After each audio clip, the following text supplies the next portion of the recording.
Не го прифаќам извештајот на лекарската комора и правдата ќе ја барам до крајот на животот, изјави за Телма Јилдиз Веаповска од Дебар, откако лекарската комора по стручниот надзор во Струшката болница констатирала дека нема лекарски пропусти и грешки во третманот на пациентката.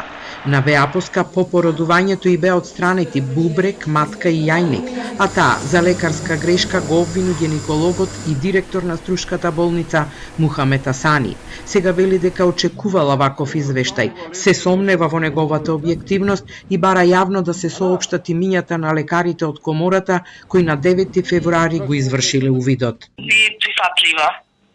Значи, јас сакам лекарската комора да кажи, да се изјасни ти медицински да го кажат тоа. Зашто, ако не е лекарска грешка, onda што е? И зашто ги тргнале органите? И кажат, каде се органите, кои јас лично ќе ги земам и ќе ги однесам на судска медицина.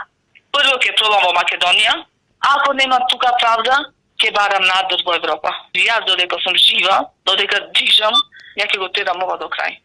Како што пишува во извештајот на лекарската комора, комисијата по направениот увид во медицинската документација и разговорот со тимот лекари во Струшката болница констатирала дека пациентката била соодветно третирана.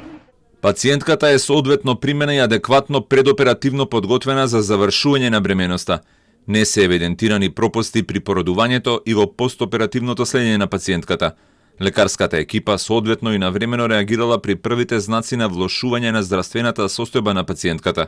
Лекарската комора направила увид и во клиниката за анестезија и реанимација во Скопје, каде Веаповска била префрлена по влошување на состојбата, но и тука не се констатирани пропусти, односно, како што пишува во извештајот, пациентката од моментот на прием до исписот била третирана согласно постоечките медицински норми и стандарди. Но Веаповска останува на ставот дека се направени пропусти и лекарска грешка затоа што со денови била оставена во агонија.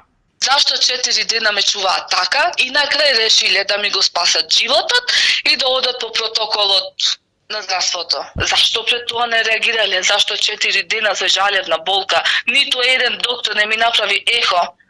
Никој не виде зашто јас се жалам на такви големи болки до крајот додека ми дојде, додека влегол во шок.